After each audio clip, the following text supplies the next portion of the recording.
तक ਦੇ ਲੋਕਡਾਊਨ ਤੋਂ ਕਿੰਨਾ ਕੁ ਸਬਕ ਲੋਕਾਂ ਨੇ ਔਰ ਸਰਕਾਰਾਂ ਨੇ ਦੋਵਾਂ ਨੇ ਲਿਆ ਕਿਉਂਕਿ ਮਹਾਮਾਰੀ ਹੈ। ਇਸ ਵੇਲੇ ਕੋਸ਼ਿਸ਼ ਕਰੋ ਕਿ ਸਰਕਾਰਾਂ ਦਾ ਸਾਥ ਦਿਓ, ਜੋ ਸਰਕਾਰਾਂ ਹਿਦਾਇਤਾਂ ਜਾਰੀ ਕਰਦੀਆਂ ਨੇ ਉਹਨਾਂ ਦੀ ਪਾਲਣਾ ਕਰੋ। ਇੱਕ ਅਪੀਲ ਬਾਰ-ਬਾਰ ਅਸੀਂ ਕਰ ਰਹੇ ਹਾਂ ਔਰ ਲੇਕਿਨ ਅੱਗੇ ਸਰਕਾਰ ਦੀ ਪਲੈਨਿੰਗ ਹੋਰ ਕੀ ਹੋਣੀ ਚਾਹੀਦੀ ਹੈ, ਕਿਸ ਤਰ੍ਹਾਂ ਦੀ ਹੋਏਗੀ, ਉਸ ਤੇ ਗੱਲਬਾਤ ਕਰਨ ਦੇ ਲਈ ਸਾਡੇ ਨਾਲ ਇੱਕ ਖਾਸ ਮਹਿਮਾਨ ਅੱਜ ਜੁੜ ਚੁੱਕੇ ਨੇ।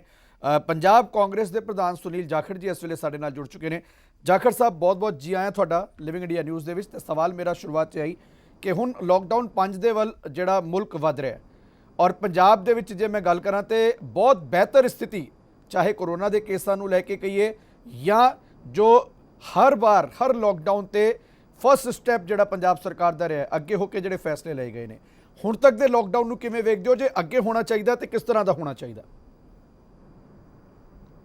ਧੰਨਵਾਦ ਨਵਨੀਤ ਜੀ।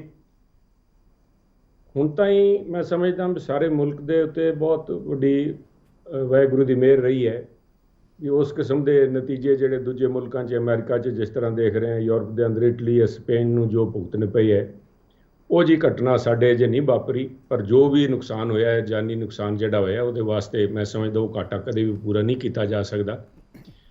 ਪਰ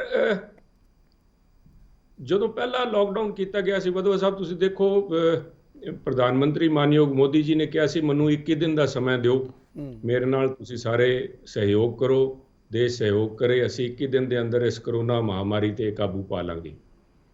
ਮੇਰਾ ਇੰਨਾ ਹੀ ਕਹਿਣਾ ਹੈ, ਲੋਕਾਂ ਨੂੰ ਗੁੰਮਰਾਹ ਨਹੀਂ ਕਰਨਾ ਚਾਹੀਦਾ ਸਾਹਿਬ। ਇੱਕ ਲੋਕਡਾਊਨ 1 21 ਦਿਨ ਦਾ ਖਤਮ ਹੋ ਗਿਆ, ਲੋਕਡਾਊਨ 2, ਲੋਕਡਾਊਨ 3, ਲੋਕਡਾਊਨ 4, ਅੱਜ ਆਪਾਂ ਲੋਕਡਾਊਨ 5 ਦੀ ਕਗਾਰ ਤੇ ਖੜੇ ਹਾਂ। ਪਰ ਕਰੋਨਾ ਦਾ ਜਿਹੜਾ ਆંકੜਾ ਹੈ, ਚਾਹੇ ਸਾਡੇ ਇੱਥੇ ਵਾਹਿਗੁਰੂ ਦੀ ਕਿਰਪਾ ਨਾਲ ਮੌਤਾਂ ਘੱਟ ਹੋਈਆਂ ਪਰ number of corona positive cases ਵਧਦੇ ਤੁਰੇ ਜਾ ਰਹੇ ਹੈ। ਬਿਲਕੁਲ। ਮੇਰਾ ਇੱਕ ਸਿੰਪਲ ਜਿਹਾ ਸਵਾਲ ਹੈ ਸਰਕਾਰਾਂ ਨੂੰ, ਜਿਹੜੇ ਕੇਂਦਰ ਸਰਕਾਰ ਦੇ, ਬਿਕੋਜ਼ ਸਟੇਟ ਗਵਰਨਮੈਂਟਸ ਬੇਸਿਕਲੀ ਉਹਨਾਂ ਨੂੰ ਫੋਲੋ ਕਰਦੀਆਂ ਇਨ ਬਿਨ, ਹੋ ਸਕਦਾ ਮਾਮੂਲੀ ਇਨ ਸਰਟਨ ਲਿਟਲ ਵੇਰੀਏਸ਼ਨ ਕਿਤੇ ਹੋਵੇ, ਬਟ ਜੋ ਸੈਂਟਰਲ ਗਵਰਨਮੈਂਟ ਦੀ ਹੋਮ ਮਿਨਿਸਟਰੀ ਦੀ ਗਾਈਡਲਾਈਨਸ ਹੈਗੀਆਂ ਉਹਨਾਂ ਨੂੰ ਸਟੇਟਸ ਨੂੰ ਫੋਲੋ ਕਰਨਾ ਪੈਂਦਾ ਹੈ। ਮੇਰਾ ਇੱਕ ਸਵਾਲ ਜਿਹੜਾ ਹੈ, ਮੈਂ ਚਾਹੂੰਗਾ ਵੀ ਪ੍ਰਧਾਨ ਮੰਤਰੀ ਸਾਹਿਬ ਜਦੋਂ ਅਨਾਉਂਸ ਕਰਨ ਲੋਕਡਾਊਨ 5 ਉਹ ਦੱਸਣ ਵੀ ਵਟ ਐਗਜ਼ੈਕਟਲੀ ਟਾਰਗੇਟ ਕੀ ਹੈ ਇਹਨਾਂ ਦਾ, ਕੀ ਅਚੀਵ ਕਰਨਾ ਚਾਹੁੰਦੇ ਹੈ। ਉਹ ਕਿੰਨਾ ਕਹਿੰਦੇ ਵੀ ਜਦੋਂ 1.5 ਲੱਖ ਦਾ ਅੰਕੜਾ ਪਹੁੰਚ ਜੂਗਾ ਉਹਦੇ ਬਾਅਦ ਅਸੀਂ ਖਤਮ ਕਰ ਦਿਆਂਗੇ, ਜਾਂ ਉਹਨਾਂ ਨੇ ਕੋਈ ਇੱਕ ਟੀਚਾ ਮਿੱਥ ਰੱਖਿਆ ਵੀ ਇੰਨੀਆਂ ਅਗਰ ਘੱਟ ਹੋ ਗਈਆਂ ਡੈਥਸ ਪਰ ਡੇ ਜਾਂ ਇਨਕਰੀਜ਼ ਦਾ ਜਿਹੜਾ ਰੇਟ ਹੈ ਉਹ ਘਟ ਗਿਆ, ਉਸ ਦਿਨ ਅਸੀਂ ਸਾਰਾ ਲੋਕਡਾਊਨ ਖੋਲ ਦਿਆਂਗੇ। ਕਦੋਂ ਤਾਈਂ ਮੁਲਕ ਨੂੰ ਇਸੇ ਤਰ੍ਹਾਂ ਹੀ ਸਸੋ ਪੰਜ ਦੇ ਅੰਦਰ ਰੱਖਿਆ ਜਾਊਗਾ? ਵੀ ਲੋਕਡਾਊਨ ਬੜਾ ਇੱਕ ਫੈਂਸੀ ਵਰਡ ਹੋ ਗਿਆ, ਲੋਕਡਾਊਨ 1.0 2.0 ਕੀ ਤਮਾਸ਼ਾ ਬਣਾ ਰੱਖਿਆ? ਸਿੱਧਾ ਕਿਉਂ ਨਹੀਂ ਕਹਿ ਦਿੰਦੇ ਵੀ ਲੋਕਡਾਊਨ ਹੋਰ ਵਧਾਤਾ? ਦਿਸ ਇਜ਼ ਕ੍ਰੀਏਟਿੰਗ, ਲੋਕਾਂ ਨੂੰ ਭ੍ਰਮਿਤ ਕਰ ਰਹੇ ਆ। ਲੋਕਾਂ ਨੂੰ ਜਿਹੜੇ ਅਨਪੜ੍ਹ ਗਰੀਬ ਮਜ਼ਦੂਰ ਲੋਕ ਹੈ ਉਹਨਾਂ ਨੂੰ ਦੇ ਆਰ ਬੀਇੰਗ ਐਂਗਸ਼ੀਅਸ, ਉਹਨਾਂ ਨੂੰ ਅੱਜ ਬੜੇ ਉਹ ਇੱਕ ਸਖਤੇ ਦੇ ਵਿੱਚ ਹੈ। ਇੱਕ ਪਾਸੇ ਸਰਕਾਰਾਂ ਉਹਨਾਂ ਦੇ ਉੱਤੇ ਤਸ਼ੱਦਦ ਕਰ ਰਹੀਆਂ, ਘਰੇ ਜਾਣਾ ਚਾਹੁੰਦੇ ਹੈ ਉਹਨਾਂ ਨੂੰ ਰੋਕਿਆ ਜਾ ਰਿਹਾ ਹੈ, ਰਸਤੇ ਦੇ ਅੰਦਰ ਯੂਪੀ ਦੇ ਅੰਦਰ ਪੁਲਿਸ ਕੁੱਟ ਰਹੀ ਹੈ, ਕੋਈ ਪਰਮਿਸ਼ਨ ਨਹੀਂ ਮਿਲਦੀ, ਕਹਿੰਦੇ ਜੀ ਗੱਡੀ ਆਉਣ ਦੀ ਪਰਮਿਸ਼ਨ ਨਹੀਂ। ਅੱਜ ਹੀ ਮੈਂ ਦੇਖ ਰਿਹਾ ਸੀਗਾ ਮਾਨਯੋਗ ਮੁੱਖ ਮੰਤਰੀ ਰਾਜਸਥਾਨ ਗਹਿਲੋਤ ਸਾਹਿਬ ਨੇ ਟਵੀਟ ਕੀਤਾ ਹੈ ਵੀ ਬਹੁਤ ਸਾਰੀਆਂ ਟ੍ਰੇਨਸ ਜਿਹੜੀਆਂ 2 ਦਿਨ 'ਚ ਬਿਹਾਰ ਪਹੁੰਚਣੇ ਚਾਹੀਦੀਆਂ ਸੀਗੀਆਂ, 9 ਦਿਨ ਲੱਗੇ ਉਹਨਾਂ ਨੂੰ ਬਿਹਾਰ ਪਹੁੰਚਣ ਵਾਸਤੇ। 80 ਮੌਤਾਂ ਡਿਊਰਿੰਗ ਦਿਸ ਟ੍ਰਾਂਜ਼ਿਟ ਪੀਰੀਅਡ ਉਹਦੇ 'ਚ ਹੋਈਆਂ। ਸਭ ਦੇਖੋ ਵਧਵਾ ਸਾਹਿਬ, ਮੈਂ ਇੱਕ ਗੱਲ ਕਹਿਣਾ ਚਾਹੁੰਦਾ ਐਜ਼ ਏ ਲੋਕਾਂ ਦੇ ਨੁਮਾਇੰਦਗੀ ਕਰਨ ਵਾਸਤੇ ਸਾਰੇ ਇੱਥੇ ਬੈਠੇ ਹਾਂ, ਐਜ਼ ਏ ਕਾਮਨ ਮੈਨ। ਆ ਬਿਮਾਰੀ ਆਈ ਹਵਾਈ ਜਹਾਜ਼ ਦੇ ਜ਼ਰੀਏ, ਬਿਮਾਰੀ ਆਈ, ਅਮੀਰ ਲੋਕ ਜਿਹੜੇ ਬਿਜ਼ਨਸਮੈਨ ਸੀ, ਕੋਈ ਵੁਹਾਨ ਚਲਾ ਗਿਆ ਜਾਂ ਕੋਈ ਇਟਲੀ ਗਿਆ ਸੀਗਾ, ਉਹ ਵਾਪਸ ਜਦੋਂ ਆਏ ਉਹਨਾਂ ਦੇ ਨਾਲ ਆ ਵਾਇਰਸ ਇੱਥੇ ਆਇਆ, ਪਰ ਉਹਦਾ ਖਾਮਿਆਜ਼ਾ ਗਰੀਬ ਨੂੰ ਭੁਗਤਣਾ ਪੈ ਰਿਹਾ। ਮੋਦੀ ਸਾਹਿਬ ਨੇ ਕਿਹਾ ਸੀਗਾ ਮੈਂ ਹਵਾਈ ਚੱਪਲ ਜੋ ਪਹਿਨਤਾ ਹੈ ਉਸको ਹਵਾਈ ਜਹਾਜ਼ ਮੇਂ ਘੁਮਾਊਂਗਾ। ਹਵਾਈ ਜਹਾਜ਼ ਛੱਡ, ਹੁਣ ਰੇਲਵੇ ਦੇ ਗੱਡੀ ਨਹੀਂ ਨਸੀਬ ਹੋ ਰਹੀ। ਸੈਂਟਰਲ ਗਵਰਨਮੈਂਟ ਦੀਆਂ ਡਾਇਰੈਕਸ਼ਨਸ ਆਈਆਂ, ਤੁਸੀਂ ਵੀ ਦੇਖੀਆਂ, ਜਿਹਦੇ ਵਿੱਚ ਉਹਨਾਂ ਨੇ ਕਿਹਾ ਵੀ ਸਟੇਟਸ ਇੰਸ਼ੋਰ ਕਰਨ, ਸੁਨਿਸ਼ਚਿਤ ਕਰਨ ਵੀ ਗਰੀਬ ਜਿਹੜੇ ਮਾਈਗ੍ਰੈਂਟ ਲੇਬਰ ਹੈ ਇਹ ਰੇਲਵੇ ਦੀ ਪਟੜੀ ਤੇ ਨਾ ਚੱਲਣ, ਇਹ ਸੜਕਾਂ ਤੇ ਨਾ ਚੱਲਣ। ਮੇਰਾ ਤੁਹਾਨੂੰ ਸਵਾਲ ਹੈ, ਤੁਹਾਡੇ ਰਾਹੀਂ ਪ੍ਰਧਾਨ ਮੰਤਰੀ ਜੀ, ਮਾਨਯੋਗ ਪ੍ਰਧਾਨ ਮੰਤਰੀ ਜੀ ਨੂੰ ਸਵਾਲ ਹੈ, ਜੇ ਸੜਕਾਂ ਤੇ ਗਰੀਬ ਨਾ ਚੱਲੂਗਾ ਕਿੱਥੇ ਚੱਲੂਗਾ? ਹਵਾਈ ਜਹਾਜ਼ 'ਚ ਭੇਜ ਦਿਓ ਉਹਨਾਂ ਨੂੰ ਕਰੇ। ਗਰੀਬੀ ਦਾ ਮਜ਼ਾਕ ਨਹੀਂ ਉਡਾਉਣਾ ਚਾਹੀਦਾ ਸਾਹਿਬ। ਮੇਰਾ ਮੰਨਣਾ ਹੈ ਨਹੀਂ, ਜੋ ਮੈਂ ਵੀ ਬਿਲਕੁਲ ਜਿਹੜੀ ਗੱਲ ਤੁਸੀਂ ਕਹਿ ਰਹੇ ਹੋ ਨਾ ਜਾਖੜ ਸਾਹਿਬ, ਪ੍ਰਵਾਸੀ ਮਜ਼ਦੂਰਾਂ ਨੂੰ ਲੈ ਕੇ ਵੀ ਮੈਂ ਇੱਕ ਵੱਡਾ ਮਸਲਾ ਹੈ, ਕਿਉਂਕਿ ਅੱਜ ਮੈਂ ਮਨਪ੍ਰੀਤ ਬਾਦਲ ਹੋਰਾਂ ਨੂੰ ਸੁਣ ਰਿਹਾ ਸੀ, ਉਹਨਾਂ ਨੇ ਵੀ ਇੱਕੋ ਗੱਲ ਕਹੀ ਕਿ ਸ਼ਾਇਦ ਉਹ 47 ਵਾਲਾ ਮੰਜ਼ਰ ਅਸੀਂ ਨਹੀਂ ਵੇਖਿਆ, ਉਹ ਸਾਡੇ ਦਾਦੇ ਪਰਦਾਦਿਆਂ ਨੇ ਵੇਖਿਆ ਸੀ, ਪਰ ਅੱਜ 47 ਵਰਗੇ ਹਾਲਾਤ ਨੇ, 47 ਵਰਗੇ ਹਾਲਾਤ ਹੋ ਰਹੇ ਨੇ ਜੋ ਮੁਲਕ ਦੇ ਵਿੱਚ ਬਣੇ ਹੋਏ ਨੇ। ਉਹਦੇ ਲਈ ਜ਼ਿੰਮੇਵਾਰ ਕੌਣ ਹੈ? ਇੱਕ ਦੂਜਾ ਜਿਹੜੀ ਇੱਕ ਚੀਜ਼ ਮੈਂ ਸਮਝ ਨਹੀਂ ਚਾਹ ਰਿਹਾ ਜਾਖੜ ਸਾਹਿਬ ਕਿ ਜਦੋਂ ਲੋਕਡਾਊਨ ਲਾਣਾ ਹੀ ਸੀਗਾ, ਬਾਕੀ ਮੁਲਕਾਂ ਨੇ ਵੀ ਲਾਇਆ, ਕਿਸੇ ਨੇ 2 ਮਹੀਨੇ ਦਾ ਲਾਇਆ, ਕਿਸੇ ਨੇ 3 ਮਹੀਨੇ ਦਾ ਲਾਇਆ, ਚूंकि ਪਤਾ ਹੈ ਕਿ ਵੈਕਸੀਨ ਹੈ ਨਹੀਂ ਔਰ ਲੰਬਾ ਚੱਲੇਗਾ, ਪਰ ਨਾਲ ਦੀ ਨਾਲ ਸਹੂਲਤਾਂ ਵੀ ਦਿੱਤੀਆਂ। ਅਸੀਂ ਕਹਿ ਸਕਨੇ ਹਾਂ, ਸੌਰੀ ਟੂ ਸੇ ਦਿਸ, ਮਤਲਬ ਮੈਂ ਹੋ ਸਕਦਾ ਕਿ ਇੱਕ ਪੱਤਰਕਾਰ ਨੂੰ ਇਹ ਸ਼ਬਦ ਯੂਜ਼ ਕਰਨੇ ਚਾਹੀਦੇ ਜਾਂ ਨਹੀਂ, ਅਸੀਂ ਬਾਰ-ਬਾਰ ਲੋਲੀਪੌਪ ਦਿੱਤੀ, ਪਹਿਲਾਂ 21 ਦਿਨ ਦੀ ਦਿੱਤੀ ਕਿ ਸ਼ਾਇਦ ਠੀਕ ਹੈ ਲੋਕ 21 ਦਿਨ ਤੱਕ ਪਹਿਲੇ ਸ਼ਾਂਤ ਰਹਿਣਗੇ, ਉਹਨਾਂ ਨੂੰ ਲੱਗੇਗਾ ਕਿ ਅੱਗੇ ਖੁੱਲ ਜਾਏਗਾ, ਤੇ ਫਿਰ ਹੋਰ ਦੇਤੀ, ਫਿਰ ਇੱਕ ਹੋਰ, ਫਿਰ ਚੌਥਾ ਵੀ ਆ ਗਿਆ, ਤੇ ਹੁਣ 5ਵੇਂ ਦੀ ਵੀ ਤਿਆਰੀ ਹੈ। ਪਰ ਸਵਾਲ ਹੈ ਕਿ ਅਸੀਂ ਲੋਕਾਂ ਨੂੰ ਕੀ ਦਿੱਤਾ? ਮੈਂ ਦੋਨਾਂ ਸਵਾਲਾਂ ਦਾ ਬਾਰੀ-ਬਾਰੀ ਜਵਾਬ ਦੇਵਾਂਗਾ। ਤੁਸੀਂ ਪਹਿਲੀ ਗੱਲ ਕੀਤੀ 1947 ਦੀ। ਬਦਵਾ ਸਾਹਿਬ 1947 ਨਾ ਸ਼ਾਇਦ ਤੁਸੀਂ ਦੇਖਿਆ ਨਾ ਮੈਂ ਦੇਖਿਆ, ਮੈਂ 10 ਸਾਲ ਬਾਅਦ ਮੇਰਾ ਜਨਮ ਹੋਇਆ, 9 ਸਾਲ ਬਾਅਦ, ਬਟ ਜਿਹੜੀ ਦੇਖਦੇ ਆ ਬੜਾ ਹੀ ਡਰਾਵਣਾ ਇੱਕ ਉਹਦੇ ਮੰਜ਼ਰ ਸਾਹਮਣੇ ਨਜ਼ਰ ਆਉਂਦਾ, ਪਿਕਚਰਸ ਜਾਂ ਜੋ ਬਜ਼ੁਰਗਾਂ ਤੋਂ ਜਿਹੜੀਆਂ ਗੱਲਾਂ ਸੁਣਦੇ ਆ, ਪਰ ਉਹਦੇ 'ਚ ਧਿਆਨ ਕਰੋ, ਉਹ ਜਿਹੜਾ ਪਾਰਟੀਸ਼ਨ ਹੋਇਆ ਸੀਗਾ, ਜਿਹੜਾ ਦੇਸ਼ ਦਾ ਵਿਭਾਜਨ ਹੋਇਆ, ਉਹ ਅੰਗਰੇਜ਼ਾਂ ਨੇ ਕੀਤਾ ਸੀਗਾ, ਧਰਮ ਦੇ ਨਾਂ ਤੇ ਕੀਤਾ ਸੀਗਾ, ਹਿੰਦੂ ਮੁਸਲਿਮ ਦੇ ਨਾਮ ਤੇ ਕੀਤਾ ਗਿਆ ਸੀਗਾ। ਅੱਜ ਜਿਹੜੀ ਸਥਿਤੀ ਪੈਦਾ ਹੋਈ ਹੈ ਉਹ ਕਾਲੇ ਅੰਗਰੇਜ਼ਾਂ ਨੇ ਕੀਤੀ ਹੈ। ਮੈਂ ਸਮਝਦਾ ਮੈਂ ਅੰਗਰੇਜ਼ਾਂ ਨਾਲੋਂ ਭੈੜੇ ਹੈ ਕਾਲੇ ਅੰਗਰੇਜ਼ ਜਿਹੜੇ ਅੱਜ ਬੈਠੇ ਸੱਤਾ ਦੇ ਅੰਦਰ। ਉਹਨਾਂ ਨੇ ਅੱਜ ਜਿਹੜਾ ਵਿਭਾਜਨ ਕੀਤਾ ਹੈ, ਧਰਮ ਦੇ ਨਾਂ ਤੇ ਨਹੀਂ, ਗਰੀਬ ਤੇ ਅਮੀਰ ਦੇ ਨਾਂ ਤੇ ਕੀਤਾ ਹੈ। ਮੈਨੂੰ ਇੱਕ ਅਮੀਰ ਨੂੰ ਦਿਖਾ ਦਿਓ ਜਿਹਨੂੰ ਕੋਈ, ਮੈਂ ਆਪਣੇ ਘਰੇ ਬੈਠਾ ਆਰਾਮ ਨਾਲ, ਮੈਨੂੰ 1 ਮਹੀਨਾ ਜੇ ਹੋਰ ਲੋਕਡਾਊਨ ਲਾ ਲੈਣਗੇ, ਵਾਹਿਗੁਰੂ ਦੀ ਕਿਰਪਾ ਹੈ, ਮੈਂ ਸ਼ਾਇਦ ਉਸ ਗੱਲ ਨੂੰ ਸਹਿ ਲੂੰਗਾ, ਪਰ ਜਿਨ੍ਹਾਂ ਨੇ ਰੋਜ਼ ਤੱਤੀ ਕਮਾ ਕੇ ਖਾਣੀ, ਤੱਤੀ ਖਾਣੀ ਹੈ, ਉਹ ਵਦਵਾ ਸਾਹਿਬ ਕਿੱਥੋਂ 60 ਦਿਨ ਤੋਂ 70 ਦਿਨ ਹੋ ਗਏ ਅੱਜ, ਉਹਨਾਂ ਦਾ ਕਿਸ ਤਰ੍ਹਾਂ ਕੌਣ ਪੇਟ ਭਰੂਗਾ? ਮੋਦੀ ਸਾਹਿਬ ਨੇ ਕਹਿਤਾ ਵੀ ਮੈਂ ਉਹਨਾਂ ਨੂੰ ਉਨਕੇ ਜਨਧਨ ਖਾਤੋਂ में 300 रुपए डाल दिए। 300 रुपया ਦੇ ਅੰਦਰ ਕਿਹਦਾ ਚੁੱਲ੍ਹਾ ਜਲਦਾ ਹੈ ਵਦਵਾ ਸਾਹਿਬ? 60-70 ਦਿਨ ਅੱਜ ਲੋਕ ਮਜਬੂਰ ਹੈ ਘਰੇ ਜਾਣ ਵਾਸਤੇ। ਦੇਖੋ ਜਿਹੜੇ ਪ੍ਰਵਾਸੀ ਸਾਥੀ ਆਏ ਹੈ ਉਹ ਕੋਈ ਇੱਥੇ ਸੈਰ ਸਪਾਟੇ ਵਾਸਤੇ ਨਹੀਂ ਆਏ ਸੀ ਪੰਜਾਬ ਦੇ ਅੰਦਰ, ਆਪਣੀ ਜਨਮ ਭੂਮੀ ਛੱਡ ਕੇ ਇੱਥੇ ਆਏ ਸੀ ਕਿ ਕਰਮ ਭੂਮੀ ਵਾਸਤੇ, ਕੰਮ ਵਾਸਤੇ। ਕੰਮ ਬੰਦ ਕੀਤਾ ਪਿਆ 70 ਦਿਨਾਂ ਤੋਂ, ਉਹਨਾਂ ਦੀ ਬਾਂਹ ਨਹੀਂ ਕੋਈ ਫੜਨ ਨੂੰ ਤਿਆਰ, ਉਹਨਾਂ ਨੂੰ ਘਰੇ ਲਿਜਾਣ ਵਾਸਤੇ ਤਿਆਰ ਨਹੀਂ, ਉਹਨਾਂ ਨੂੰ ਡਾਂਗਾਂ ਨਾਲ ਧੋਈ ਜਾਂਦੇ, ਉਹਨਾਂ ਨੂੰ ਬਲੀਚ ਨਾਲ। ਤੁਸੀਂ ਦੇਖੀਆਂ ਫੋਟੋਗ੍ਰਾਫ ਯੂਪੀ ਦੇ ਅੰਦਰ, ਜਿਸ ਤਰ੍ਹਾਂ ਮੈਂ ਉਸ ਦਿਨ ਵੀ ਕਹਿ ਰਿਹਾ ਸੀਗਾ, ਆਸਟ੍ਰੇਲੀਆ ਦੇ ਅੰਦਰ ਤੁਸੀਂ ਦੇਖਿਆ ਹੋਣਾ ਬਹੁਤ ਵੱਡੇ ਵੱਡੇ ਭੇਡਾਂ ਦੇ ਫਾਰਮ ਹੈ, ਸ਼ੀਪ ਫਾਰਮ, ਜਿੱਥੇ ਭੇਡ ਨੂੰ ਜਦੋਂ ਕਤਰਦੇ ਉਸ ਤੋਂ ਪਹਿਲਾਂ ਬਲੀਚ ਨਾਲ ਧੋਂਦੇ ਉਹਨੂੰ, ਉਸ ਤਰ੍ਹਾਂ ਉਹਨਾਂ ਮਜ਼ਦੂਰਾਂ ਨੂੰ ਬਲੀਚ ਨਾਲ ਧੋਤਾ ਗਿਆ। ਜੇ ਉਹ ਬਲੀਚ ਦਾ ਇੱਕ ਤੁਪਕਾ ਵੀ ਅੱਖ 'ਚ ਪੈ ਜੇ, ਬੰਦਾ ਆਈ ਸਾਈਟ ਲੂਜ਼ ਕਰ ਸਕਦਾ, ਨਾ ਹੋ ਸਕਦਾ ਹੈ। ਪਰ ਗਰੀਬ ਸੀਗੇ, ਉਹਨਾਂ ਨਾਲ ਧੱਕਾ ਹੋਇਆ, ਉਹਨਾਂ ਨੂੰ ਕੁੱਟਿਆ ਗਿਆ, ਉਹਨਾਂ ਨੂੰ ਕੁੱਕੜ ਮਾਰਚ ਕਰਵਾਇਆ ਗਿਆ। ਉਹਨਾਂ ਦੀ ਫੋਟੋਗ੍ਰਾਫਸ ਤੁਸੀਂ ਜੋਤੀ ਦੀ ਤਸਵੀਰਾਂ ਦੇਖੀਆਂ ਹੋਣੀਆਂ, ਇੱਕ 15 ਸਾਲ ਦੀ ਬੱਚੀ ਆਪਣੇ ਜਿਹਦੇ ਪਿਤਾ ਦੀ ਟੰਗ ਟੁੱਟੀ ਹੋਈ ਸੀ, 1200 ਕਿਲੋਮੀਟਰ ਸਾਈਕਲ ਤੇ ਗਈ ਹੈ ਸਭ। ਨਹੀਂ ਉਸ ਤੇ ਸਭ ਜਿਹੜੇ ਧਰਮ ਦੇ ਨਾਂ ਤੇ ਪਖੰਡ ਕਰਦੇ ਹੈ, ਉਹਨਾਂ ਨੂੰ ਮੈਂ ਪੁੱਛਣਾ ਚਾਹੁੰਦਾ, ਭਗਤ ਸ਼ਰਵਣ ਕੁਮਾਰ ਨੂੰ ਕਿਹਨੇ ਨਹੀਂ ਸੁਣਿਆ, ਜਿਹਨੇ ਆਪਣੇ ਮਾਤਾ ਪਿਤਾ ਨੂੰ ਬੈਂਗੀ ਤੇ ਲੈ ਕੇ ਸਾਰੇ ਦਰਸ਼ਨ ਕਰਵਾਏ ਸੀਗੇ ਉਹਦੇ ਮਾਤਾ ਪਿਤਾ ਨੂੰ। ਮਾਡਰਨ ਡੇ ਦੀ, ਅੱਜ ਦੇ ਕਲਯੁਗ ਦੇ ਜ਼ਮਾਨੇ ਦੀ ਮੈਂ ਸਮਝਦਾ ਸ਼ਰਵਣ ਕੁਮਾਰੀ ਹੈ। ਉਹਨੂੰ 1200 ਕਿਲੋਮੀਟਰ ਅੱਜ ਦੇ ਦਿਨ ਜਾਣਾ ਪਿਆ, ਜਿਹਨੂੰ ਕਹਿ ਰਹੇ ਅਸੀਂ ਹਵਾਈ ਜਹਾਜ਼ ਵਿੱਚ ਦਿਖਾਏਂਗੇ। ਗੁੱਸਾ ਆਉਂਦਾ ਸਾਹਿਬ ਇਸ ਕਿਸਮ ਦਾ, ਜਦੋਂ ਡਖੌਂਸਲਾ ਕਰਦੇ ਹੈ। ਪ੍ਰਧਾਨ ਮੰਤਰੀ ਨਹੀਂ ਕਹਿੰਦੇ ਵੀ ਅਸੀਂ ਕੋਸ਼ਿਸ਼ ਕਰ ਰਹੇ ਹਾਂ ਇਸ ਨੂੰ ਕਾਬੂ ਕਰਨ ਦੀ, ਨਹੀਂ, ਭਾਰਤ ਕੋ ਵਿਸ਼ਵ ਗੁਰੂ ਬਣਾਏਂਗੇ। ਕਾਹਦਾ ਗੁਰੂ ਬਣਾਓਗੇ ਤੁਸੀਂ? ਗੁਰੂ ਤਾਂ ਤੁਸੀਂ ਬਣ ਕੇ ਸਾਡੇ ਸਾਰਿਆਂ ਨੂੰ ਬੇਵਕੂਫ ਬਣਾ ਰਹੇ ਹੋ। ਇੱਕ ਦੇ ਬਾਅਦ ਇੱਕ ਗਰੀਬ ਨੂੰ ਦੱਸੋ, ਜਾਂ ਤਾਂ ਗਰੀਬ ਦੀ ਮਦਦ ਕਰੋ, ਤੁਸੀਂ 2 ਮਹੀਨੇ ਹੋਰ ਲਾ ਲਓ ਲੋਕਡਾਊਨ, ਪਰ ਗਰੀਬ ਨੂੰ ਉਹਦੇ ਖਾਤੇ 'ਚ, ਜਿਸ ਤਰ੍ਹਾਂ ਰਾਹੁਲ ਜੀ ਨੇ ਕਿਹਾ, 10,000 ਰੁਪਏ ਪਾਓ ਤਾਂ ਕਿ ਉਹਦਾ ਘਰ ਚੱਲ ਸਕੇ, ਉਹਨੂੰ ਘਰੇ ਨਾ ਜਾਣਾ ਪਵੇ ਵਾਪਸ। ਆਇਆ ਨਹੀਂ ਵੀ ਉਹਨੂੰ ਪਤਾ ਵੀ ਘਰੇ ਤਾਂ ਕੁਝ ਹੁੰਦਾ ਤਾਂ ਛੱਡ ਕੇ ਕਿਉਂ ਆਉਂਦੇ ਵਦਵਾ ਸਾਹਿਬ? ਮੈਂ ਜਾਖੜ ਸਾਹਿਬ ਜਿਹੜੀ ਗੱਲ ਤੁਸੀਂ ਵੀ ਕਹਿ ਰਹੇ ਹੋ ਨਾ, ਦੇਖੋ ਜਦੋਂ ਪਹਿਲਾ ਲੋਕਡਾਊਨ ਲੱਗਿਆ ਤੇ ਕਈ ਐਕਸਪਰਟਸ ਨੇ ਕਿਹਾ ਕਿ ਲੰਬਾ ਚੱਲੇਗਾ, ਜਿਵੇਂ ਮੈਂ ਪਹਿਲੇ ਵੀ ਸਵਾਲ ਕੀਤਾ, ਔਰ ਲੋਕ ਇਹ ਪ੍ਰਿਪੇਅਰ ਸੀਗੇ ਕਿ ਜੂਨ ਤੱਕ ਜਾਣਾ, ਲੋਕ ਇਸ ਚੀਜ਼ ਨੂੰ ਮੰਨ ਚੁੱਕੇ ਸੀ। ਪਰ ਸਵਾਲ ਵੱਡਾ ਹੈ ਕਿ ਅਸੀਂ ਹੌਲੀ ਹੌਲੀ ਹੌਲੀ, ਸ਼ਾਇਦ ਉਹ ਇੱਕ ਇੰਡੀਅਨ ਸਾਈਕੀ ਸੀ ਕਹਿ ਲਓ, ਕਿ ਅਸੀਂ ਹੌਲੀ ਹੌਲੀ ਲੋਲੀਪੌਪ, ਜਿਵੇਂ ਮੈਂ ਪਹਿਲੇ ਵੀ ਕਿਹਾ, ਕਿ ਦਿੰਦੇ ਗਏ। ਪਰ ਅੱਜ ਵੀ ਲੋਕ ਪਰੇਸ਼ਾਨ ਨੇ, ਮਿਡਲ ਕਲਾਸ ਫੈਮਿਲੀ ਖਾਸ ਤੌਰ ਤੇ ਜਾਖੜ ਸਾਹਿਬ, ਕਿਉਂਕਿ ਪੰਜਾਬ ਦੇ ਵਿੱਚ ਵੱਡੀ ਇੰਡਸਟਰੀ ਤੇ ਹੁਣ ਜਦੋਂ ਪੈਕੇਜ ਨਹੀਂ ਮਿਲੇ ਤੇ ਜਾਂ ਤੇ ਕਾਲਾਮ ਚਲੀ ਗਈ ਜਾਂ ਬੱਦੀ ਚਲੀ ਗਈ, ਉਹ ਵੱਡੀ ਇੰਡਸਟਰੀ ਉਹਨੇ ਵੱਡੇ ਲੈਵਲ ਤੇ ਨਹੀਂ ਹੈ ਪੰਜਾਬ 'ਚ। ਪਰ ਉਹ ਜਿਹੜੇ ਛੋਟੇ ਵਪਾਰੀ ਨੇ, ਜਿਨ੍ਹਾਂ ਦਾ 10-12 ਹਜ਼ਾਰ ਰੋਜ਼ ਦਾ ਗੱਲਾ, ਜਿਨ੍ਹਾਂ ਦੀ 1000-2000 ਰੁਪਏ ਰੋਜ਼ ਦੀ ਕਮਾਈ ਹੈ, ਉਹ ਮਿਡਲ ਕਲਾਸ ਫੈਮਲੀਜ਼, ਉਹ ਮਿਡਲ ਕਲਾਸ ਲੋਕ ਨਾ ਤਾਂ ਕਿਸੇ ਦੇ ਅੱਗੇ ਹੱਥ ਅੱਡ ਸਕਦੇ ਨੇ ਔਰ ਨਾ ਉਹਨਾਂ ਕੋਲ ਉਨੀ ਜਮ੍ਹਾਂ ਪੂੰਜੀ ਹੈ। ਸੋਚੋ 70 ਦਿਨ ਦੇ ਆਸ-ਪਾਸ ਹੋਣ ਜਾ ਰਹੇ ਨੇ, ਕੀ ਕਰੇ ਬੰਦਾ? ਮੈਂ ਮਧੂਆ ਸਾਹਿਬ, ਮੈਂ ਤੁਹਾਨੂੰ ਦੱਸੂਗਾ, ਤੁਸੀਂ ਥੋੜੇ ਦਿਨ ਪਹਿਲਾਂ ਸਾਡੇ ਮਾਨਯੋਗ ਫਾਈਨਾਂਸ ਮਿਨਿਸਟਰ ਜਿਹੜੇ ਹੈਗੇ ਸੀਤਾਰਮਨ ਜੀ, ਉਹਨਾਂ ਦਾ ਬਿਆਨ ਸੁਣਿਆ ਹੋਣਾ। ਉਹ ਕਹਿ ਰਹੇ ਸੀ I'm worried about the lower middle class. ਤੇ ਲੋਅਰ ਮਿਡਲ ਕਲਾਸ ਦੀ ਪਰਿਭਾਸ਼ਾ ਉਹਨਾਂ ਨੇ ਦਿੱਤੀ, ਦਿਸ ਸਟਾਰਟਸ ਫਰੋਮ ਜਿਹਦੀ ਆਮਦਨ 6 ਲੱਖ ਰੁਪਏ ਤੋਂ ਲੈ ਕੇ 12 ਲੱਖ ਰੁਪਏ ਤਾਈਂ ਆਮਦਨ ਹੈ। ਜਿਸ ਦੇਸ਼ ਦਾ ਪ੍ਰਧਾਨ ਮੰਤਰੀ ਹੈ, ਜੇ ਆ ਨਹੀਂ ਸਮਝ ਸਕਿਆ ਵੀ ਸਾਡੀ ਜਿਹੜੀ ਇਕਨੋਮੀ ਹੈ ਉਹ ਚਾਹ ਵਾਲੇ ਢਾਬੇ, ਖੁਦ ਪ੍ਰਧਾਨ ਮੰਤਰੀ ਜੀ ਸਾਡੇ ਮਾਨਯੋਗ ਮੋਦੀ ਸਾਹਿਬ ਨੇ ਕਿਹਾ ਸੀ ਮੈਂ ਚਾय ਬਣਾने वाले का बेटा हूं। ਸਾਨੂੰ ਇਸ ਗੱਲ ਦਾ ਗਰਵ ਹੈ ਸਾਡੀ ਡੈਮੋਕ੍ਰੇਸੀ ਤੇ ਵੀ ਕੋਈ ਵੀ ਗਰੀਬ ਦੇ ਉੱਠ ਕੇ ਦੇਸ਼ ਦਾ ਪ੍ਰਧਾਨ ਮੰਤਰੀ ਬਣ ਸਕਦਾ ਹੈ। ਪਰ ਆ ਕਿਵੇਂ ਹੋ ਸਕਦਾ ਵੀ ਤੁਸੀਂ ਉਸ ਪੋਜੀਸ਼ਨ 'ਚ ਬੈਠ ਕੇ ਗਰੀਬ ਦਾ ਦੁੱਖ ਭੁੱਲ ਜਾਓ? ਅੱਜ ਢਾਬੇ ਵਾਲੇ ਦਾ ਕੀ ਬਣੂਗਾ? ਆਮ ਗੋਇੰਗ ਬਿਯੋਂਡ, ਤੁਸੀਂ ਜਿਹੜਾ ਕਿਹਾ small and medium scale industry, ਜਿਹੜਾ ਮੁਨਿਆਰੀ ਦੀ ਦੁਕਾਨ ਹੈ, ਜਿਹਦੀ ਰੇਹੜੀ ਹੈ, ਜਿਹਦੇ ਸੜਕਾਂ ਤੇ ਚਾਹ ਦੇ ਢਾਬੇ ਹੈ, ਜਿਹੜੇ ਘਰੇ ਆ ਕੇ ਸਪਲਾਈ ਕਰਕੇ ਜਾਂਦੇ ਵਿਚਾਰੇ, ਉਹਨਾਂ ਦਾ ਕੀ ਬਣੂਗਾ? ਉਹਨਾਂ ਨੂੰ ਕੌਣ ਸੰਭਾਲੂਗਾ? ਪੰਜਾਬ ਦੇ ਅੰਦਰ ਤਾਂ basically it is small and medium scale industry, ਚਾਹੇ ਬਟਾਲੇ ਦੀ ਸਾਡੀ ਲੇਥ ਇੰਡਸਟਰੀ ਹੈ, ਚਾਹੇ ਜਲੰਧਰ ਦੀ ਸਪੋਰਟਸ ਇੰਡਸਟਰੀ ਹੈ, ਚਾਹੇ ਲੁਧਿਆਣੇ ਦੇ ਅੰਦਰ ਟੈਕਸਟਾਈਲ ਤੇ ਹੌਜ਼ਰੀ ਇੰਡਸਟਰੀ ਵਾਲੇ ਬੈਠੇ, ਅੰਮ੍ਰਿਤਸਰ ਬੈਠੇ ਹੈ। ਉਹਨਾਂ ਦਾ ਧਿਆਨ ਸਾਨੂੰ ਵੀ ਦੇਖੋ, ਅਗਰ ਸਾਨੂੰ ਜਿਸ ਤਰ੍ਹਾਂ ਪ੍ਰਧਾਨ ਮੰਤਰੀ ਜੀ ਨੇ ਜਦੋਂ 32 ਮਿੰਟ ਦਾ ਭਾਸ਼ਣ ਦਿੱਤਾ ਹੈ, ਹੁਣ ਜਿਸ ਦਿਨ ਕਹਿੰਦੇ ਸੀ ਵਿਸ਼ਵ ਗੁਰੂ ਬਣਾਏਂਗੇ, ਉਸ ਦਿਨ ਸਾਨੂੰ ਆਹ ਕਹਿ ਦਿੰਦੇ, ਆਪ ਵੀ ਕਹਿ ਰਹੇ ਸੀ ਵੀ ਸਾਨੂੰ ਹੁਣ ਕਰੋਨਾ ਦੇ ਨਾਲ ਰਹਿਣਾ ਪਊਗਾ।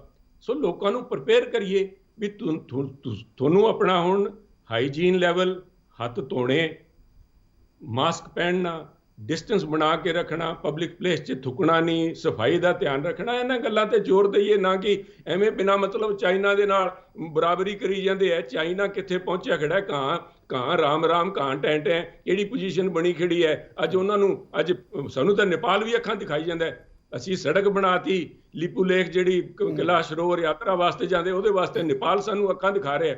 ਮੈਂ ਮੋਦੀ ਜੀ ਨੂੰ ਇੱਕ ਗੱਲ ਕਹਿਣਾ ਚਾਹੁੰਦਾ, ਮੋਦੀ ਸਾਹਿਬ ਤੁਸੀਂ 6 ਸਾਲ ਤਾਈਂ ਸਾਰੇ ਵਿਦੇਸ਼ 'ਚ ਦੌਰਾ ਕੀਤਾ ਹੈ, ਅਰਬਾਂ ਰੁਪਏ, ਹਜ਼ਾਰਾਂ ਕਰੋੜ ਰੁਪਏ ਤੁਸੀਂ ਖਰਚ ਕੀਤੇ ਹੈ। ਜਦੋਂ ਵੀ ਤੁਹਾਨੂੰ ਸਵਾਲ ਕੀਤਾ, ਤੁਸੀਂ ਆ ਕੇ ਵੀ मैंने विदेशों में भारत की छवि बड़ी बढ़ाई है। ਅੱਜ ਭਾਰਤ ਦੀ ਛਵੀ ਉਸ ਬੇਟੀ ਜਿਹੜੀ ਹੈ ज्योति, ਉਹ ਸਾਹਮਣੇ ਖੜੀ ਹੈ ਵੀ ਇੱਕ 15 ਸਾਲ ਦੀ ਬੱਚੀ ਨੂੰ ਆਪਣੇ ਬਾਪ ਨੂੰ ਆਪਣੀ ਟੁੱਟੀ ਸਾਈਕਲ ਦੇ ਉੱਤੇ ਬਿਠਾ ਕੇ 1200 ਕਿਲੋਮੀਟਰ ਜਾਣਾ ਪੈ ਰਿਹਾ। ਨਹੀਂ ਜਾਖੜ ਸਾਹਿਬ, ਬੜਾ ਦੁੱਖ ਹੁੰਦਾ ਹੈ। ਔਰ ਬੜਾ ਨਾ ਮਤਲਬ ਮੈਂ ਜਿਹੜੀ ਪਰਸੋਂ ਇੱਕ ਵੀਡੀਓ ਵੇਖੀ ਹੈ ਕਿ ਇੱਕ ਛੋਟਾ ਜਿਹਾ ਬੱਚਾ ਰੇਲਵੇ ਸਟੇਸ਼ਨ ਤੇ ਜਿਹਦੀ ਮਾਂ ਦੀ ਡੈਥ ਹੋ ਚੁੱਕੀ ਹੈ, ਉਹਨੂੰ ਪਤਾ ਨਹੀਂ ਹੈ, ਔਰ ਉਹ ਵਿਚਾਰਾ ਮਤਲਬ ਉਹ ਤਸਵੀਰਾਂ ਵੇਖਣ ਤੋਂ ਬਾਅਦ ਮੈਂ ਇਸੇ ਕਰਕੇ ਸ਼ੁਰੂਆਤ 'ਚ ਕਿਹਾ ਕਿ ਸ਼ਾਇਦ ਸਾਡੇ ਬਜ਼ੁਰਗਾਂ ਨੇ 47 ਦੇ ਵਿੱਚ ਜੋ ਵੇਖਿਆ ਸੀ ਉਸ ਤੋਂ ਵੀ ਬੁਰੀ ਹਾਲਤ ਇਸ ਵੇਲੇ ਹੋਈ ਪਈ ਹੈ। ਸੋ ਇਸ ਕਰਕੇ ਪ੍ਰਵਾਸੀ ਮਜ਼ਦੂਰਾਂ ਜਾਂ ਮਾਈਗ੍ਰੈਂਟ ਨੂੰ ਲੈ ਕੇ ਤੇ ਸਵਾਲ ਹੈਗੇ, ਪਰ ਹੁਣ ਇੱਕ ਵੱਡਾ ਸਵਾਲ ਹੋਰ ਵੀ ਆਉਂਦਾ ਹੈ ਕਿ ਅੱਗੇ ਲੋਕਡਾਊਨ 5 ਕਿਵੇਂ ਹੋਏ ਜਾਖੜ ਸਾਹਿਬ? ਕਿਉਂਕਿ ਚਲੋ ਹੁਣ ਤੱਕ ਤੇ 4 ਔਖੇ ਸੌਖੇ, ਇੱਕ ਕਹਿ ਲਓ ਕਿ ਪੰਜਾਬੀਅਤ ਜਾਂ ਪੂਰੇ ਮੁਲਕ ਦੀ ਮੈਂ ਗੱਲ ਕਰ ਲਾਂ ਕਿ ਲੋਕਾਂ ਦੇ ਵਿੱਚ, ਸਾਡੇ ਇੰਡੀਅਨਸ ਦੇ ਵਿੱਚ ਉਹ ਇੱਕ ਕੈਪੇਬਿਲਿਟੀ ਹੈ ਕਿ ਅਸੀਂ ਸਿਸਟਮ ਦਾ ਸਾਥ ਦਿੰਦੇ ਹਾਂ, ਪਰ ਕਦੋਂ ਤੱਕ ਜਾਖੜ ਸਾਹਿਬ? ਕਿਉਂ ਨਾ ਆਕੇ ਬੰਦਾ ਇਸ ਸਿਸਟਮ ਤੋਂ? ਬਿਲਕੁਲ ਬਾਦਨ ਜੀ, ਸਰ ਕਹਿੰਦਾ ਭੂਖੇ ਪੇਟ ਨਾ ਹੋਏ ਭਜਨ ਗੋਪਾਲਾ।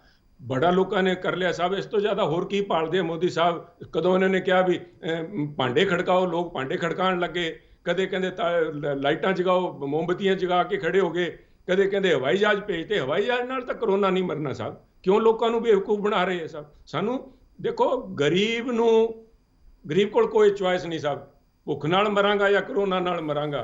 ਕਰੋਨਾ ਪਤਾ ਨਹੀਂ ਕਦੋਂ ਲੱਗੂਗਾ, ਭੁੱਖ ਅੱਜ ਸਾਹਮਣੇ ਖੜੀ ਹੈ, ਹੂ ਸਾਹਮਣੇ ਖੜੀ ਹੈ।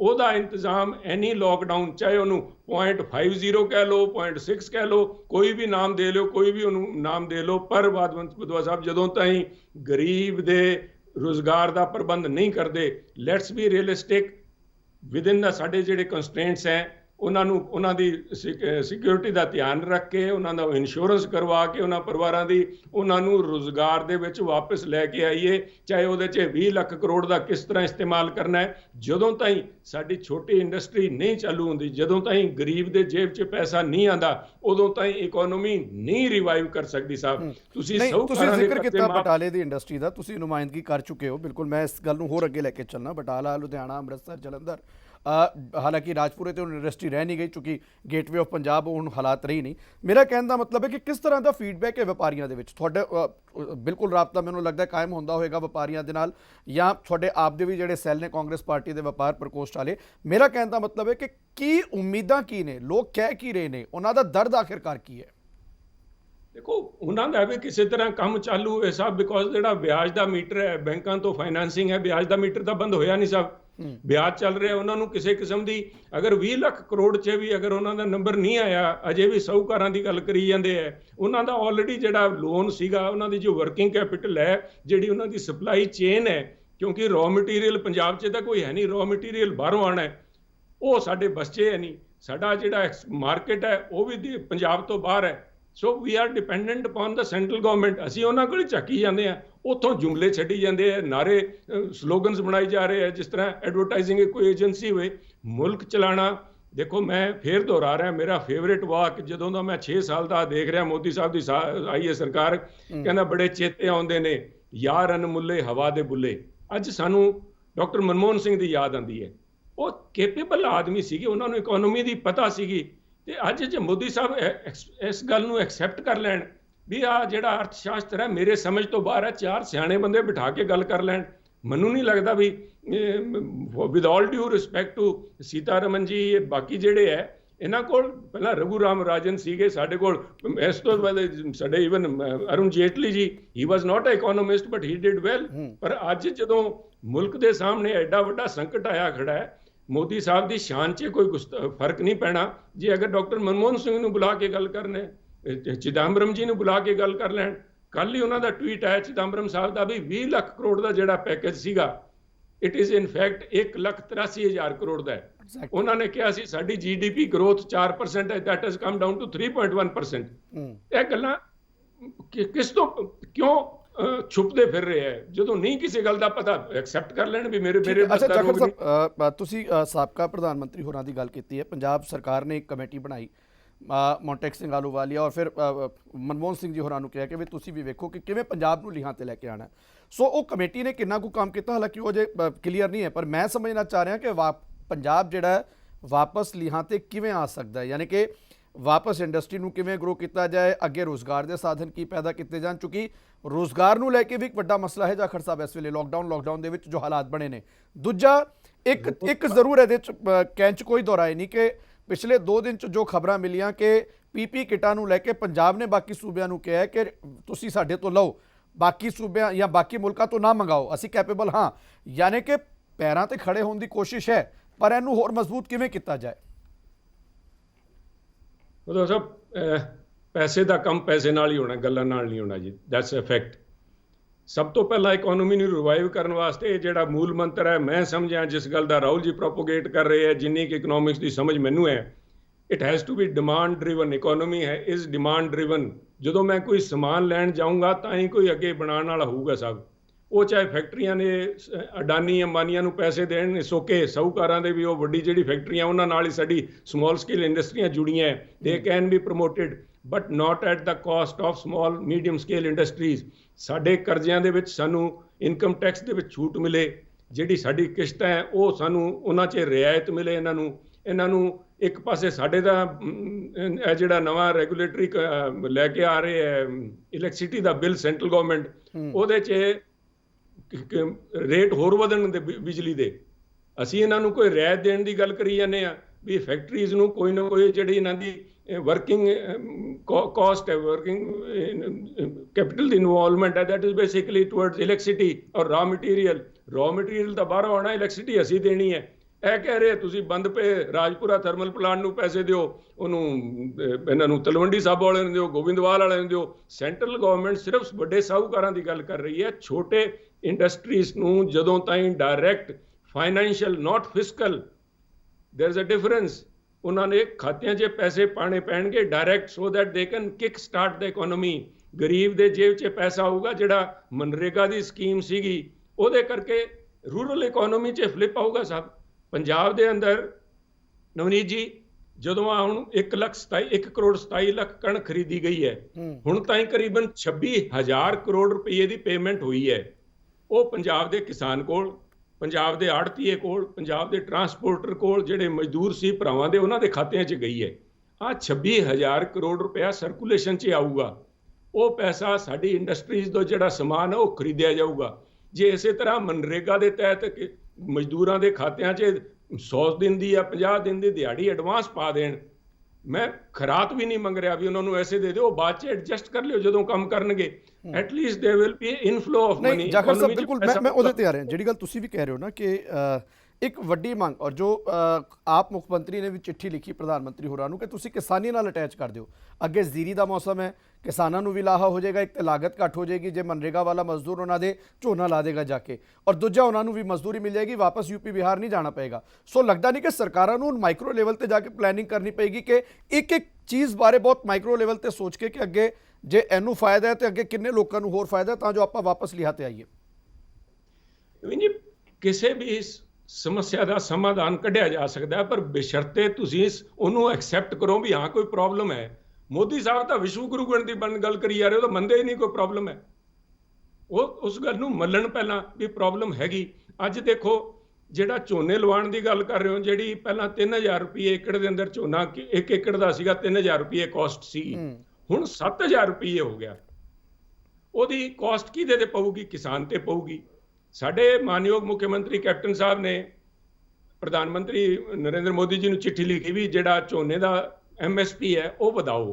ਅਗਰ 3000 ਰੁਪਏ ਕਾਸਟ ਜਾਂ 4000 ਰੁਪਏ ਕਾਸਟ ਵਧ ਗਈ ਏਕੜ ਮਗਰ ਝੋਨੇ ਦੀ, ਤੁਸੀਂ ਕੈਲਕੂਲੇਟ ਕਰ ਲਓ ਨਵੀਨ ਜੀ, ਅਗਰ 25 ਕੁਇੰਟਲ ਜੇ ਝੋਨਾ ਏਕੜ ਚੋਂ ਨਿਕਲਦਾ ਹੈ ਤੇ ਉਹ ਦੇਖ ਲਓ ਕਿੰਨਾ 140 ਰੁਪਏ ਜਾਂ 150 ਰੁਪਏ ਕੁਇੰਟਲ ਦਾ ਝੋਨੇ ਦੀ ਉਹਦੀ ਕਾਸਟ ਹੀ ਵਧ ਗਈ। ਉਹ ਉਹਨਾਂ ਨੂੰ ਦੇਣੀ ਚਾਹੀਦੀ ਹੈ, ਕਿਸਾਨ ਨੂੰ ਕੋਈ ਇਨਸੈਂਟਿਵ ਦੇਣਾ ਚਾਹੀਦਾ ਹੈ। ਬਾਕੀ ਹੋਰ ਇੰਡਸਟਰੀ ਦਾ ਬਾਅਦ 'ਚ ਚੱਲੂਗੀ, ਆ ਤਾਂ ਇਸ ਆਲਰੇਡੀ ਅਪ ਐਂਡ ਰਨਿੰਗ। ਕਿਸਾਨ ਨੇ ਇਹਨਾਂ ਔਕੜਾਂ ਦੇ ਬਾਵਜੂਦ ਬੰਪਰ ਕ੍ਰੌਪ ਆਈ ਹੈ ਕਣਕ ਦੀ, ਜੇ ਸਰਕਾਰ ਮਦਦ ਕਰੂਗੀ ਫਿਰ ਬੰਪਰ ਕ੍ਰੌਪ ਦੇਾਂਗੇ। ਇਸੇ ਕਿਸਾਨ ਦੇ ਦਮ ਦੇ ਉੱਤੇ ਮੋਦੀ ਸਾਹਿਬ ਨੇ ਕਹਿਤਾ ਸਾਰੇ ਹਿੰਦੁਸਤਾਨ को 3-3 ਮਹੀਨੇ 10-10 ਕਿਲੋ ਕਣਕ ਐਕਸਟਰਾ ਦੇ ਦੀ ਜਾਏ। ਨਵੀਨ ਜੀ ਕਿਵੇਂ ਕਹਿਤਾ? ਕਿਉਂਕਿ ਕਿਸਾਨ ਨੇ ਗੋਦਾਮ ਭਰੇ ਪਏ ਹੈ। ਅੱਜ ਮੈਂ ਹਮੇਸ਼ਾ ਹੱਸਦਾ ਹੁੰਦਾ ਵੀ ਪੰਜਾਬ ਦਾ ਚੂਹਾ ਵੀ ਬੜਾ ਸਿਲੈਕਟਡ ਖਾਂਦਾ ਹੈ ਮਾਲ ਜਾ ਕੇ, ਇਸ 'ਚ ਗਲੂਟੀਨ ਘੱਟ ਹੈ ਜਾਂ ਜ਼ਿਆਦਾ ਹੈ, ਖਾਂਦਾ ਹੀ ਨਹੀਂ ਕਿਉਂਕਿ ਗੋਦਾਮ ਭਰੇ ਪਏ ਹੈ। ਇੰਨਾ ਉਹਨਾਂ ਨੇ ਖਾ ਲਿਆ ਚਾਵਲ ਕਣਕ। ਕਿਸਾਨ ਦੀ ਬਾਂਹ ਫੜੋ, ਕਿਸਾਨ ਨੂੰ ਇਸ 20 ਲੱਖ ਕਰੋੜ ਚੋਂ ਦਵਾਨੀ ਨਹੀਂ ਦਿੱਤੀ ਸਾਹਿਬ, ਦਵਾਨੀ ਨਹੀਂ ਦਿੱਤੀ, ਨਸੀਹਤ ਦਿੱਤੀ ਹੈ। ਮੈਂ ਨਾ ਅਖੀਰ 'ਚ ਇੱਕ ਚੀਜ਼ ਹੋਰ ਸਮਝਣੀ ਚਾਹ ਰਿਹਾ, ਜੋ ਕੁਝ ਦਿਨ ਦੀ ਆਬਜ਼ਰਵੇਸ਼ਨ ਹੈ, ਜੋ ਤੁਹਾਡੇ ਹਲਕੇ ਦੇ ਲੋਕਾਂ ਨਾਲ, ਗੁਰਦਾਸਪੁਰ ਦੇ ਲੋਕਾਂ ਨਾਲ ਵੀ ਕੁਝ ਲੋਕਾਂ ਨਾਲ ਗੱਲ ਹੋਈ, ਬਾਕੀ ਜਿਹੜੇ ਜਨਤਾ ਦੇ ਨੁਮਾਇੰਦੇ ਖਾਸ ਤੌਰ ਤੇ ਮੈਂਬਰ ਪਾਰਲੀਮੈਂਟ ਨੇ ਉਹ ਲੋਕਾਂ ਦੇ ਵਿਚਕਾਰ ਜਾ ਰਹੇ ਨੇ। ਅੰਮ੍ਰਿਤਸਰ, ਜਲੰਧਰ, ਲੁਧਿਆਣਾ, ਬਠਿੰਡਾ, ਫਿਰੋਜ਼ਪੁਰ ਮੈਂ ਵੇਖ ਰਿਹਾ ਕਿ ਲੋਕ ਜਿਹੜੇ ਨੁਮਾਇੰਦੇ ਨੇ ਜੋ ਕੌਂਸਟੀਚੁਐਂਸੀ ਦੀ ਨੁਮਾਇੰਦਗੀ ਕਰਦੇ ਨੇ ਜਾ ਰਹੇ ਨੇ। ਅੱਜ ਗੁਰਦਾਸਪੁਰ ਵਾਲਿਆਂ ਨੂੰ ਸ਼ਾਇਦ ਸਮਝ ਆ ਰਿਹਾ ਕਿ ਅਸੀਂ ਜਾਈਏ ਤੇ ਕਿੱਥੇ ਜਾਈਏ, ਯਾਨੀ ਕਿ ਬੰਬੇ ਤੋਂ ਕਿਵੇਂ ਗੁਰਦਾਸਪੁਰ ਚੱਲੇਗਾ, ਸ਼ਾਇਦ ਅੱਜ ਲੋਕਾਂ ਨੂੰ ਸਮਝ ਆ ਰਿਹਾ। ਨਹੀਂ ਨਵੀਨ ਜੀ, ਮੈਂ ਇਸ ਕਿਸਮ ਦੀ ਛੀਂਟਾਕਸ਼ੀ 'ਚ ਯਕੀਨ ਨਹੀਂ ਕਰਦਾ। ਉਹਨਾਂ ਦੀ ਆਪਣੀ ਮਜਬੂਰੀਆਂ ਹੋਣੀਆਂ। ਦੇਖੋ ਕਿਸੇ ਨੂੰ ਇੰਨਾ ਭਰਮ ਨਹੀਂ ਹੋਣਾ ਚਾਹੀਦਾ, ਕੋਈ MP ਜਾਂ ਕੋਈ, ਮੈਂ ਆਪਣੇ ਆਪ ਨੂੰ ਮਹਿਸੂਸ ਕਰਾਂ ਵੀ ਸੁਨੀਲ ਜੀ ਅਗਰ ਨਹੀਂ ਆ ਰਿਹਾ ਤਾਂ ਗੁਰਦਾਸਪੁਰ ਰੁਕ ਜਾਊਗਾ। Gurdaspur will continue to prosper. Gurdaspur ਦੀ ਕਮਾਨ ਹੈ, ਬੜੇ ਜ਼ਿੰਮੇਵਾਰ ਲੋਕਾਂ ਦੇ ਹੱਥਾਂ ਦੇ ਵਿੱਚ ਹੈ। ਲੋਕਾਂ ਨੇ ਫੈਸਲਾ ਲਿਆ ਹੈ, ਉਹ ਉਹਨਾਂ ਦੀ ਸੋਚ ਹੈ ਵੀ ਉੱਥੋਂ ਬੈਠ ਕੇ ਚਲਾਉਣਗੇ ਜਾਂ whatever is. I will not indulge into that, but ਮੈਂ ਯਕੀਨ ਦਵਾ ਸਕਦਾ ਇਕੱਲੇ ਗੁਰਦਾਸਪੁਰ ਦੇ ਨਹੀਂ ਸਾਹਿਬ, ਪੰਜਾਬ ਦੇ ਲੋਕਾਂ ਨੂੰ ਪੰਜਾਬ ਦੇ ਪ੍ਰਤੀ ਜਿਹੜੀ ਸਰਕਾਰ ਹੈ ਅਸੀਂ ਜਵਾਬਦੇਹ ਹਾਂ। ਤੇ ਜਿਹੜੇ ਮਜ਼ਦੂਰ ਸਾਥੀ ਹੈ, ਸਾਡੇ ਭਰਾ ਹੈ, ਇਹ ਸਾਡੇ ਮਹਿਮਾਨ ਹੈ, ਇਹਨਾਂ ਨੇ ਪੰਜਾਬ ਦੀ ਡਿਵੈਲਪਮੈਂਟ ਦੇ ਵਿੱਚ ਹਿੱਸਾ ਪਾਇਆ ਹੈ। ਇਹ ਅਜੇ ਰੁਕਣਾ ਚਾਹੁੰਦੇ ਆ, we will make their stay comfortable, ਇਹਨਾਂ ਨੂੰ ਕੰਮ ਲਾਵਾਂਗੇ ਕਿਤੇ ਨਾ ਕਿਤੇ। ਪਰ ਅਗਰ ਇਹ ਜਾਣਾ ਚਾਹੁੰਦੇ ਹੈ ਤਾਂ ਇਹ ਬੰਧੂਆ ਮਜ਼ਦੂਰ ਨਹੀਂ, ਜਿਵੇਂ ਕਈ ਵਾਰੀ ਕਹਿ ਦਿੰਦੇ ਅਕਾਲੀ ਕਹਿ ਰਹੇ ਜੀ ਕਾਂਗਰਸ ਨੂੰ ਵਾਪਸ ਭੇਜਣੀ ਰਹੀ, ਇਹਨਾਂ ਦੀ ਮਰਜ਼ੀ ਦੇ ਖਿਲਾਫ ਇਹਨਾਂ ਨੂੰ ਨਹੀਂ ਰੋਕ ਸਕਦੇ। ਤੁਹਾਡੇ ਤਾਈਂ ਤਾਨਾਸ਼ਾਹੀ ਨਹੀਂ, ਦਿਸ ਇਜ਼ ਅ ਲੋਕਤੰਤਰ ਹੈ, ਲੋਕਾਂ ਦਾ ਰਾਜ ਹੈ, ਚਾਹੇ ਉਹ ਗਰੀਬ ਹੈ ਪਰ ਇਨਸਾਨ ਹੈ, ਸਾਡੇ ਮਹਿਮਾਨ ਹੈ। ਉਹਨਾਂ ਨੇ ਮੁੜ ਕੇ ਵੀ ਇੱਥੇ ਆਉਣਾ ਹੈ, ਕੰਟਰੀਬਿਊਟ ਕੀਤਾ ਹੈ, ਅੱਗੇ ਵੀ ਕਰਨਗੇ। ਤੇ ਮੈਂ ਸਮਝਦਾ ਵੀ ਇਕੱਲਾ ਗੁਰਦਾਸਪੁਰ ਹੀ ਨਹੀਂ, ਸਾਰਾ ਪੰਜਾਬ ਅੱਜ ਕੈਪਟਨ ਸਾਹਿਬ ਦੀ ਲੀਡਰਸ਼ਿਪ, ਸਾਡੀ ਕਾਂਗਰਸ ਦੇ ਸਾਰੇ MLA ਸਾਹਿਬਾਨ, MP ਸਾਹਿਬਾਨ, ਐਵਰੀਬਡੀ ਅਕ੍ਰੋਸ ਦਾ ਬੋਰਡ, ਮੈਂ ਇਕੱਲੇ ਇਸ ਤਰ੍ਹਾਂ ਨਹੀਂ ਵੀ ਇਕੱਲੇ ਕਾਂਗਰਸ ਵਾਲੇ ਜਾ ਰਹੇ, ਸਾਰੇ ਜਾ ਰਹੇ ਹੈ। They are doing there bit. ਲੋਕਾਂ ਨੂੰ ਇਸ ਗੱਲ ਦੀ ਕਮੀ ਨਹੀਂ ਮਹਿਸੂਸ ਹੋਊਗੀ ਵੀ ਸਰਕਾਰ ਉਹਨਾਂ ਤੋਂ ਦੇਖੋ ਇਹ ਤੇ ਹੁਣ ਲੋਕ ਮੰਨ ਚੁੱਕੇ ਨੇ ਕਿ ਲੋਕਡਾਊਨ 5 ਹੈ, ਅੱਗੇ ਦੀ ਤਿਆਰੀ ਹੈ, ਔਰ ਹੋਏਗਾ ਵੀ ਕਿਸ ਤਰ੍ਹਾਂ ਉਹ ਵੀ ਲੋਕ ਸਮਝ ਰਹੇ ਨੇ।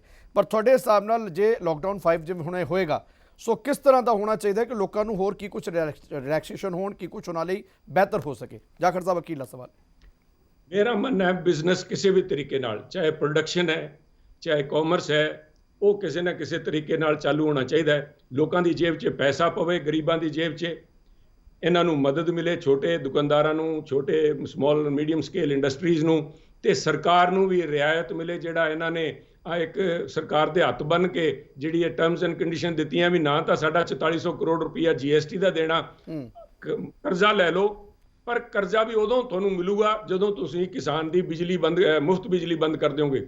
ਸਭ ਦਿਸ ਇਜ਼ ਡਰੈਕੋਨੀਅਨ, ਇਸ ਕਿਸਮ ਦਾ ਕਿਸਾਨ ਮਾਰੂ, ਗਰੀਬ ਮਾਰੂ ਪਾਲਿਸੀ, ਇਹਦੇ ਖਿਲਾਫ ਮੈਂ ਅਕਾਲੀਆਂ ਨੂੰ ਕਹੂੰਗਾ ਵੀ ਜਾਂ ਤਾਂ ਅਸਤੀਫਾ ਦੇਣ ਉਥੋਂ ਜਾਂ ਦੋਗਲੀਆਂ ਜਿਹੜੀ ਨੀਤੀ ਬੰਦ ਕਰਨ। ਅਸੀਂ ਅਕਾਲੀਆਂ ਦੇ ਖਿਲਾਫ ਤੇ ਬੀਜੇਪੀ ਦੇ ਖਿਲਾਫ ਅਸੀਂ ਧਰਨੇ ਲਾਵਾਂਗੇ ਜਿੱਦਣ ਸਾਨੂੰ ਇਸ ਨਹੀਂ। ਪਰ ਜਾਖੜ ਸਾਹਿਬ, ਥੋੜੀ ਦੇਰ ਪਹਿਲਾਂ ਸੁਖਬੀਰ ਬਾਦਲ ਨੇ ਵੀ ਇਹ ਗੱਲ ਕਹੀ ਹੈ ਕਿ ਸੈਂਟਰ ਕਹਿ ਰਿਹਾ ਹੋਏਗਾ, ਉਹ ਕਹਿੰਦੇ ਕਿ ਜਦੋਂ ਮਨਮੋਹਨ ਸਿੰਘ ਪ੍ਰਧਾਨ ਮੰਤਰੀ ਸੀਗੇ ਉਸ ਵੇਲੇ ਵੀ ਕਿਹਾ ਗਿਆ ਸੀ, ਪਰ ਉਸ ਵੇਲੇ ਅਕਾਲੀ ਦਲ ਦੀ ਸਰਕਾਰ ਸੂਬੇ 'ਚ ਸੀਗੀ, ਅਸੀਂ ਨਹੀਂ ਕੀਤਾ। ਇਹ ਤੇ ਸੂਬਾ ਸਰਕਾਰਾਂ ਨੂੰ ਸੋਚਣਾ ਚਾਹੀਦਾ ਕਿ ਜੇ ਸੈਂਟਰ ਵੱਲੋਂ ਕਿਹਾ ਗਿਆ ਤੇ ਉਸੇ ਵੇਲੇ ਮਨਾ ਕਰਨ, ਉਸ ਤੇ ਵਿਚਾਰ ਵੀ ਨਾ ਕਰਨ। ਦੇਖੋ, ਮੰਨ ਤਾਂ ਗਏ ਵੀ ਕੇਂਦਰ ਸਰਕਾਰ ਕਹਿ ਰਹੀ ਹੈ, ਫਿਰ ਕੇਂਦਰ ਸਰਕਾਰ ਨੂੰ ਮਨਾਓ। ਇਹਨਾਂ ਨੇ ਗੁਰੂ ਘਰ ਦੇ ਲੰਗਰ ਦੇ ਉੱਤੇ GST ਲਗਾਇਆ ਸੀ, ਉਦੋਂ ਨਹੀਂ ਬੋਲ ਸਕੇ, ਅੱਜ ਇਹ ਕੀ ਬੋਲਣਗੇ? ਇਹ ਸਿਰਫ ਆਪਣੀ ਕੁਰਸੀ ਦੇ ਲਾਲਚੇ ਬੈਠੇ ਆ। ਅਸੀਂ ਇਹਨਾਂ ਦੇ ਖਿਲਾਫ ਇਹਨਾਂ ਦਾ ਜਿਹੜਾ ਦੋਗਲਾ ਚਿਹਰਾ ਹੈ ਉਹ ਐਕਸਪੋਜ਼ ਕਰਾਂਗੇ।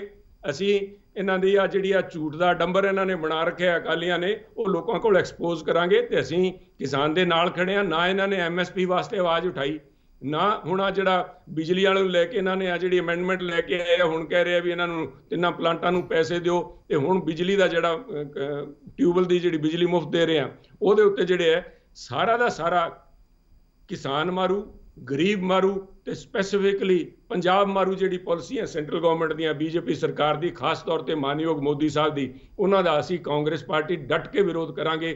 ਹਰ ਪੱਧਰ ਤੇ ਕਰਾਂਗੇ, ਪਿੰਡ ਲੈਵਲ ਤੇ, ਬਲਾਕ ਲੈਵਲ ਤੇ, ਡਿਸਟ੍ਰਿਕਟ ਲੈਵਲ ਤੇ, ਹਰ ਪੱਧਰ ਤੇ ਉਹਨਾਂ ਦਾ ਅਸੀਂ ਵਿਰੋਧ ਕਰਾਂਗੇ। ਬਹੁਤ ਬਹੁਤ ਧੰਨਵਾਦ ਜਾਖੜ ਸਾਹਿਬ ਸਾਡੇ ਨਾਲ ਜੁੜਨ ਦੇ ਲਈ ਇਸ ਪੂਰੇ ਮਸਲੇ ਤੇ। ਚूंकि ਲੋਕਡਾਊਨ ਦੀ ਗੱਲ ਹੋ ਰਹੀ ਹੈ, ਸੋ ਜ਼ਰੂਰੀ ਵੀ ਹੈ ਕਿ ਲੋਕਡਾਊਨ ਜੇ ਹੋਏ ਵੀ ਤੇ ਕਿਸ ਤਰ੍ਹਾਂ ਦਾ ਹੋਣਾ ਚਾਹੀਦਾ, ਪਰ ਪਿਛਲਿਆਂ ਤੋਂ ਸਬਕ ਕੀ ਲਿਆ?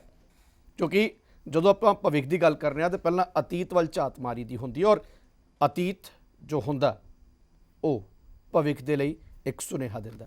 ਇਜਾਜ਼ਤ ਦਿਓ, ਧੰਨਵਾਦ, ਸਤਿ ਸ਼੍ਰੀ ਅਕਾਲ।